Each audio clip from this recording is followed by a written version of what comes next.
Abrimos la sección de análisis político en este viernes de una semana súper agitada, sobre todo ayer jueves, qué cantidad de cosas y por supuesto con nuestra atención puesta en las labores de rescate allá en la división El Teniente de Codelco. Saludamos a esta hora a Ruth Hurtado, secretaria general del Partido Republicano. ¿Cómo estás, Ruth? Hola, muy bien. Hola, ustedes. Ruth, bienvenida. Y Simón Ramírez, secretario ejecutivo del Frente Amplio. ¿Cómo estás, Simón? Muy bien, muchas gracias. Oye, llovía, ¿no? ¿Sigue lloviendo? Sigue Heladito, lloviendo. hace frío. Está heladito, está lloviendo. Y Llueve teníamos- sobre la ciudad. Llueve sobre la ciudad, como dicen los búnkers, tal cual, que además lo dicen por Concepción, Sí. donde realmente la situación está súper complicada. Hay hartos colegios con las clases suspendidas, Sí. el desborde del río Andalién, y más de 20 milímetros han caído en las últimas horas en las estaciones de monitoreo acá en Santiago. Por ejemplo, la estación de Tobalaba, 21 milímetros, va a seguir lloviendo durante todo este viernes y un poquito la mañana del sábado. Concentrémonos en la actividad política. Bueno, los candidatos van a tener que salir a hacer campaña o pre-campaña, igual con lluvia.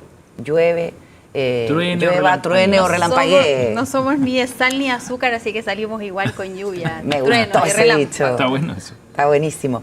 Bueno, y se cierra una semana de alta tensión en la oposición, en las derechas.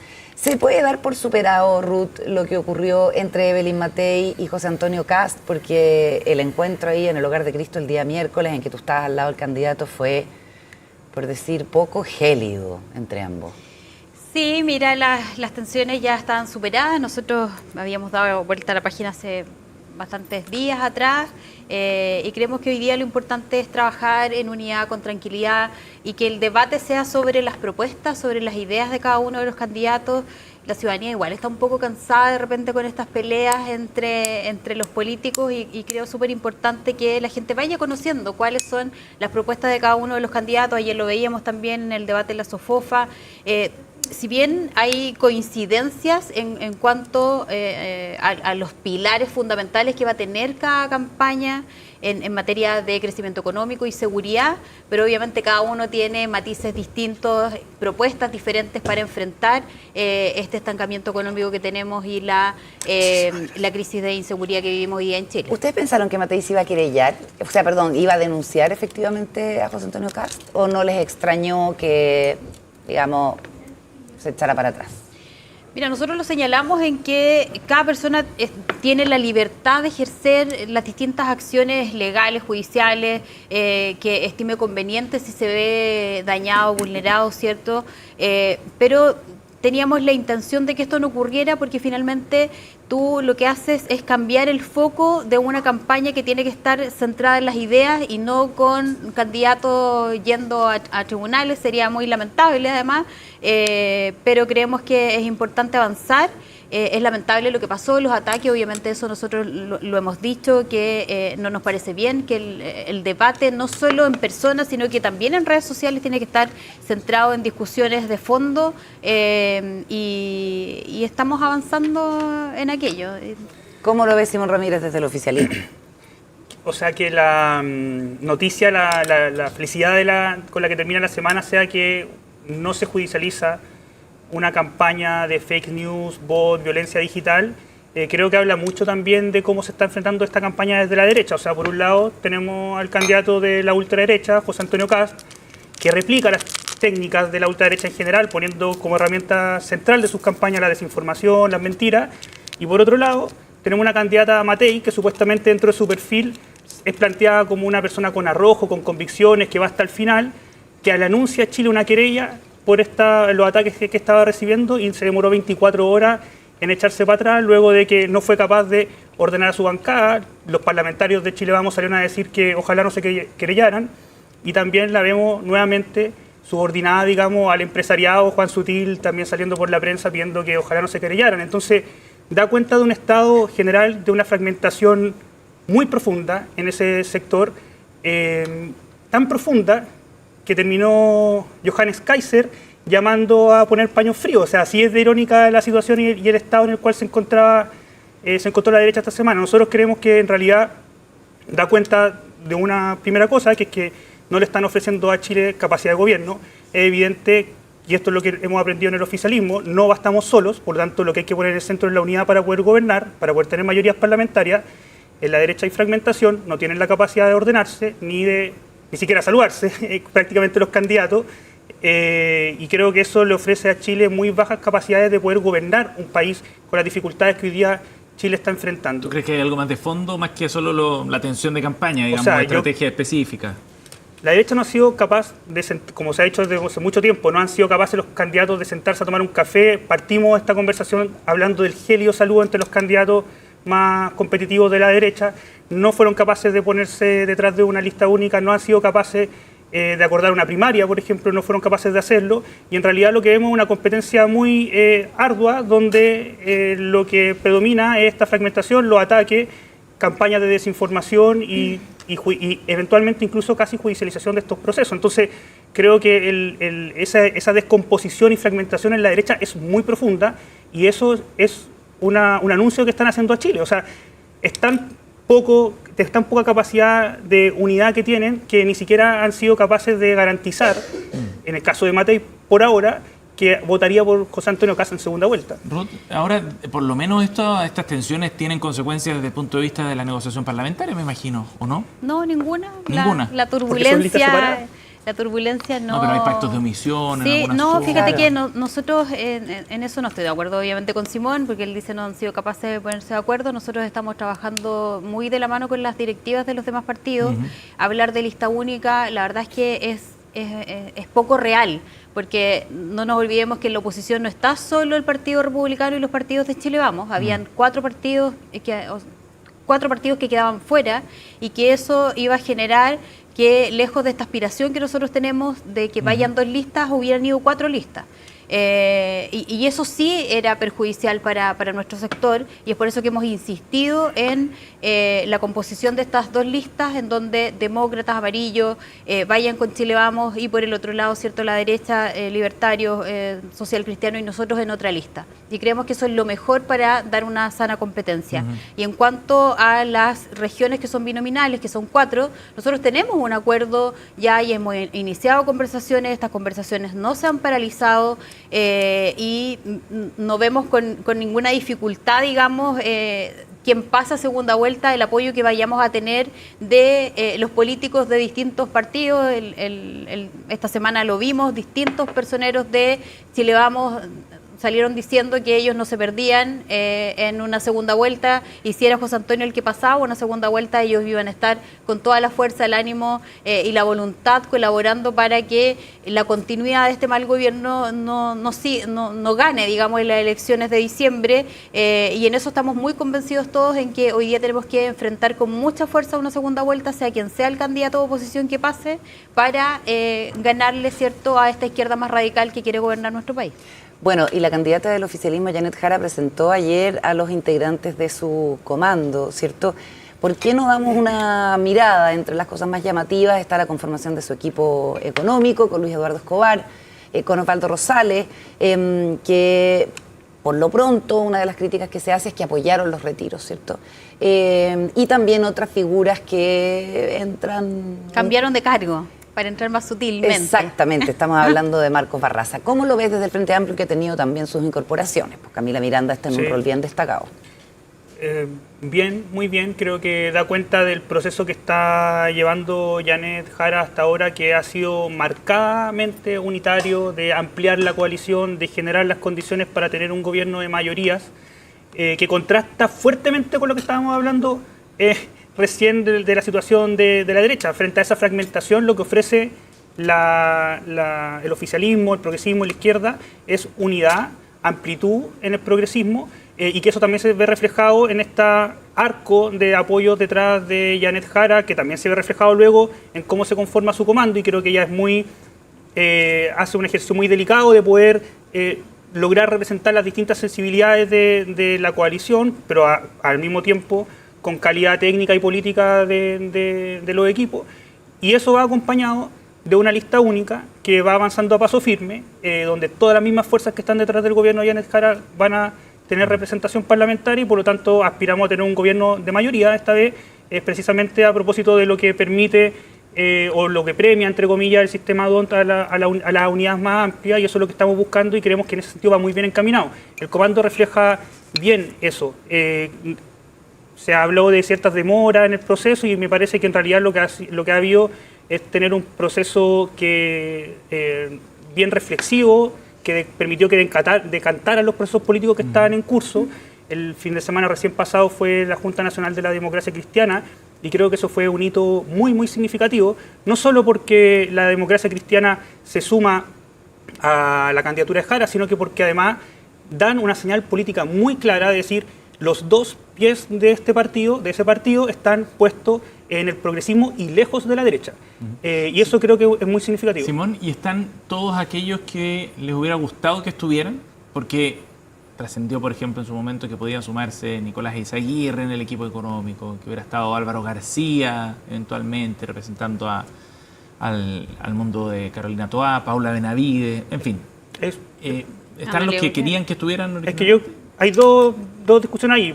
Nosotros como Frente Amplio nos sentimos bien representados, por supuesto, por Camila Miranda, es parte de la dirección de nuestro partido. Está Sebastián García, que fue parte del equipo económico de Gonzalo Vinter, y esperamos seguir incorporándonos al comando. Este fue un primer anuncio, lo dijo la candidata. Respecto de si socialismo democrático se siente, o el sector de Toá se siente muy bien o no representado, creo que en realidad es una respuesta que tienen que dar ellos. Y por otro lado, también nosotros creemos que la candidata, que ha demostrado un liderazgo muy importante, una autonomía respecto de cuando le han intentado demarcar ciertas líneas, tiene la potestad, la facultad, el derecho y el deber de poder nominar a quien a ella también le parezca más adecuado, y creo que eso se ha hecho con mucha altura de mira durante este proceso. ¿Cómo lo ves, Ruth? A ver, las expectativas que circularon previo al anuncio del comando creo que no fueron superadas. Primero porque habían sonado nombres como Paulina Bodanovich, Analía Uriarte, que representan al socialismo democrático de una manera mucho más fuerte, digamos.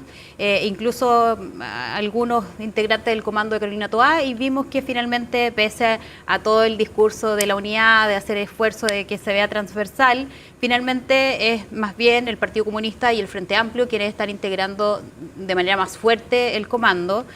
Marco Barraza, si bien cambia de figura, entra en una figura quizás como de más bajo perfil, pero sigue estando ahí. Y creo que por mucho que quieran demostrar, digamos, esta como unidad en el sector, es una unidad que más bien acomodaticia a los resultados electorales, más que una unidad real por convicción y por tener una misma línea común. O sea, lo vimos si bien la DC se suma a apoyar a la candidata del oficialismo, pero lo vemos con la renuncia de su presidente y con una carta previa de los expresidentes diciendo que ellos no van a apoyar a Janet Jara. Entonces, hablar como que toda la democracia cristiana está presente no es real. Vimos ayer una carta de los integrantes de la democracia cristiana de Cuba que les parecía no sé si es justo la frase que dicen, pero que les parece poco coherente, digamos, que la democracia cristiana chilena apoye a una candidata comunista, sabiendo, digamos, las realidades que se viven en los países donde el comunismo... Pero es la de Cuba, ¿no? Sí, no sé si pero no sé si significativo.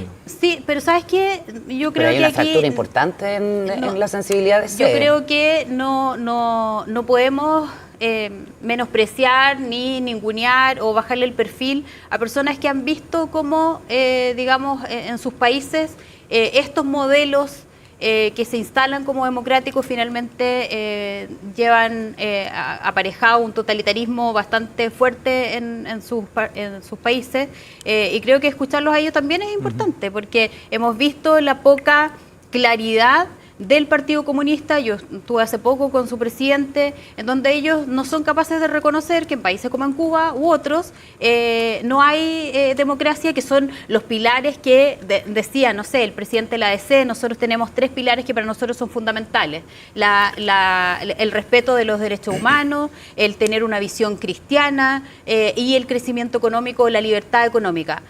3 conceptos que el comunismo no promulga. Entonces tú dices, bueno, ¿cómo un partido que se dice que tiene una inspiración cristiana con un partido que tiene una ideología completamente distinta en el tema económico, para qué decir, con el resguardo de los derechos humanos que se van acomodando según el partido, o sea, el país del cual hablen? Por lo tanto, creo que esta tensión y esta fractura va a seguir aumentando. Yo creo que van a haber muchos más descuelgues todavía del socialismo democrático hacia la candidatura de Janet Jara. Sí, yo creo que esta última afirmación no tiene no tiene mayor fundamento, pero por otro lado creo que la discusión sobre si Chile está mirando a Cuba o a la Unión Soviética cuando ve a Janet Jara hablando, creo que está absolutamente superada. O sea, es evidente, por un lado, que el Partido Comunista Chileno tiene una tradición democrática que se sabe, pero además que hoy día Janet Jara ha mostrado y ha dado certezas del tipo de gobierno que está dispuesta a construir respecto de la construcción de acuerdo amplio, de avanzar en reformas sustantivas. Ella lo logró también precisamente en coordinación y acuerdo con el gran empresariado en materia laboral, en materia de pensiones. Pero creo que además lo que dice Ruth no es cierto respecto del proceso como que esto fuese circunstancial, porque por ejemplo a lo largo de todo este año ha habido un trabajo de todos los partidos que hoy día, antes de que se conformara una unidad detrás de Janet Jara, incluso de las primarias, incluso en paralelo de las primarias, hubo un proceso donde todos los partidos del oficialismo, incluida la DC, trabajamos durante este año un proceso programático para llegar a puntos programáticos comunes. O sea, eso existió. Por lo tanto, lo que hoy día ocurre es un resultado también de eso que se fue trabajando. Muy bien. Lo que ocurrió, una sola palabra, lo que ocurrió en la Junta Nacional, pero lo que ocurrió en la Junta Nacional fue muy significativo porque además fue una mayoría muy sustantiva, fue más del 60%, y finalmente el resultado de esto, que a mí me parece que también es un avance muy importante del gobierno del presidente Boric, que termina un gobierno con una coalición más amplia de la que el gobierno empezó. Eso no tiene antecedente en democracia y da cuenta también de un proceso político que ha sido constructivo y que está orientado hacia construir esa unidad. Oye, tenemos encuesta de Black and White. Wow. Janet Jara en primer lugar, si es que la elección fuera el próximo domingo, con un 35%, le sigue José Antonio Kast con un 32%, Evelyn Matei con un 15%, Johannes Kaiser con un 10%, Franco Parisi con un 4%. Hay una disminución de José Antonio Kast de 4 puntos. Pero no crece, Matei. ¿Y a dónde se fue? Claro, eso es lo que esa es la lectura que se hace, que no lo logra capitalizar. ¿Esa apareció hoy día? Evelyn Matei. Esa apareció hoy día. Ahora también se pregunta por el escenario de segunda vuelta. Y allí Evelyn Matei se impondría con un 62% sobre Janet Jara, mientras que José Antonio Kast se impondría en segunda vuelta con un 58% a la candidata del Partido Comunista. Sale mejor parada en segunda vuelta de Evelyn Matei. Estamos en el 3% del margen de error. 4%. 4%. Oye, hagamos una pausa y ya seguimos con el análisis político acá en CNN.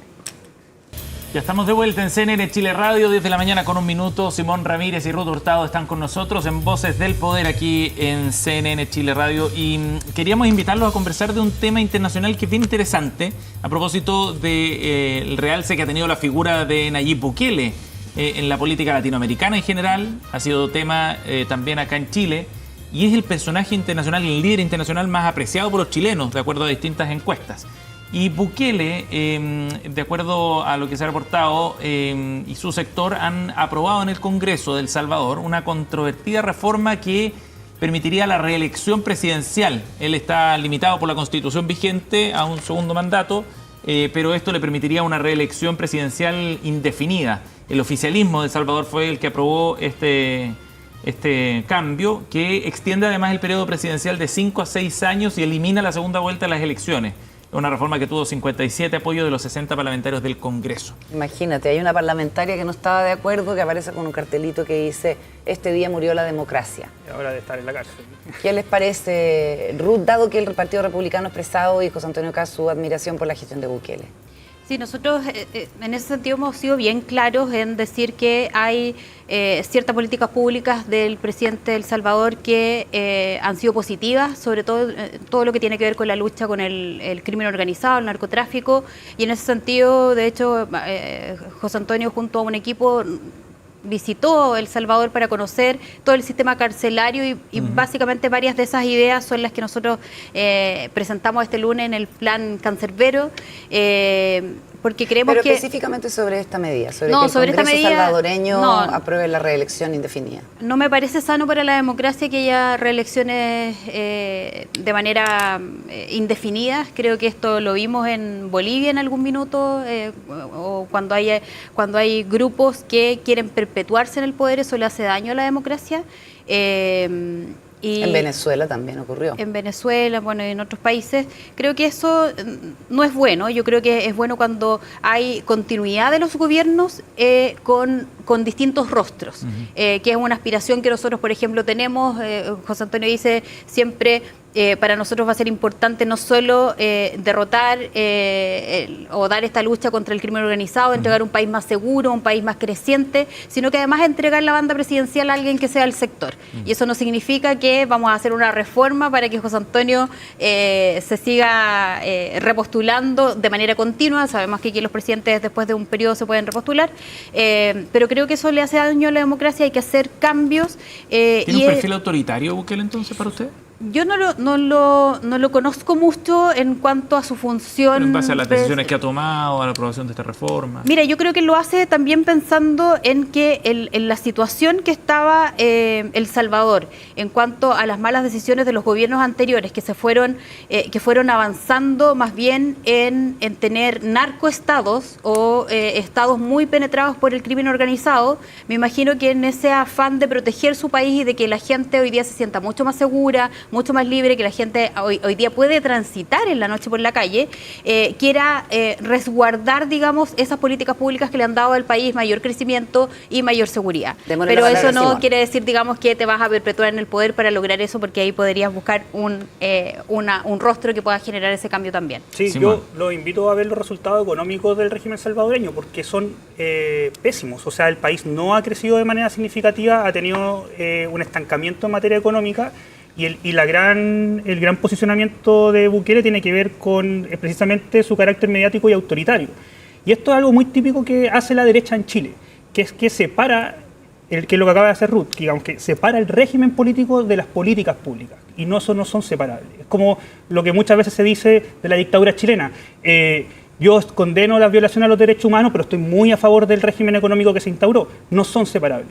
Y en el caso de Nayib Bukele es lo mismo. Lo que ocurre con su política carcelaria, represiva, que finalmente ha sido condenada por la totalidad prácticamente de los organismos internacionales de derechos humanos, porque ha violado sistemáticamente derechos humanos en la población salvadoreña, con saltarse debido proceso, con detenciones injustificadas, con reclusión en lugares que no corresponden, etcétera. O sea, es la totalidad de elementos que uno podría considerar que va avanzando hacia un Estado efectivamente no solo autoritario, sino que va deviniendo cada vez más en un gobierno que es una dictadura.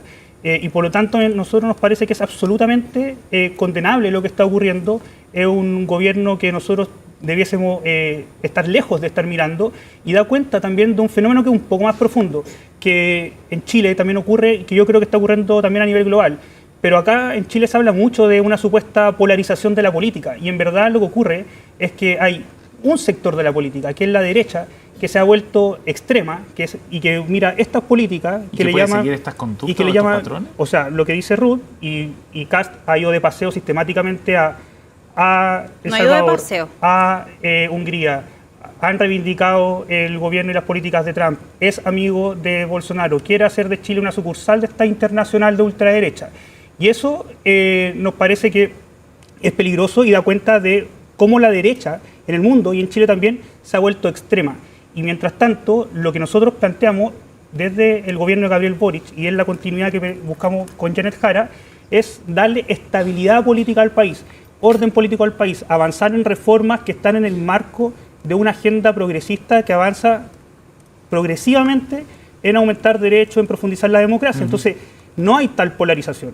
Hay una centroizquierda y una izquierda, un progresismo, un arco amplio que está buscando ordenar el país y avanzar con una senda de crecimiento y de reforma y mayor bienestar, y hay una derecha que se ha vuelto cada vez más extrema y que mira estas políticas que violan derechos humanos, que se vuelven en regímenes autoritarios como modelo a seguir. Lo último, Ruth, solo para cerrar porque nos quedan 30 segundos. No, a ver, yo veo y escucho a Simón y no me cabe ninguna duda, digamos, que más allá de resguardar los derechos humanos de quienes son víctimas a manos de los delincuentes del crimen organizado, pretende defender, digamos, a los delincuentes que están tras las rejas. Lo dijeron y lo dejaron por escrito el 2021, le hicieron homenaje en el ex Congreso, y es evidente que en eso tenemos una diferencia muy amplia, en el sentido de que nosotros estamos por resguardar los derechos humanos de las víctimas, obviamente sin pasar a llevar no de los todas las derechos personas. humanos de los presos, pero ellos no pueden tener más derechos que las víctimas que están hoy día. O sea, alguien que renuncia a la legalidad no puede estar exigiendo, no sé, comida especial. Tienen que Pero no tener es lo un que pasa. régimen estricto, tienen que tener un régimen en que no pueda hacer una puerta giratoria, tienen que tener un régimen en donde tengan cárceles segregadas, donde hayan diferenciación según la comisión de los delitos, pero aquí tenemos que estar concentrados en resguardar los derechos humanos de las víctimas y de todos los ciudadanos más que de los presos. Ruth Hurtado y Simón Ramírez con nosotros esta mañana en Voces del Poder. Gracias por haber venido. Muchas Buen gracias. fin de Gracias a semana. ustedes, Buen que fin esté de muy bien. semana. Son las 10 de la mañana con 8 minutos, nos vamos a la pausa y seguimos con más.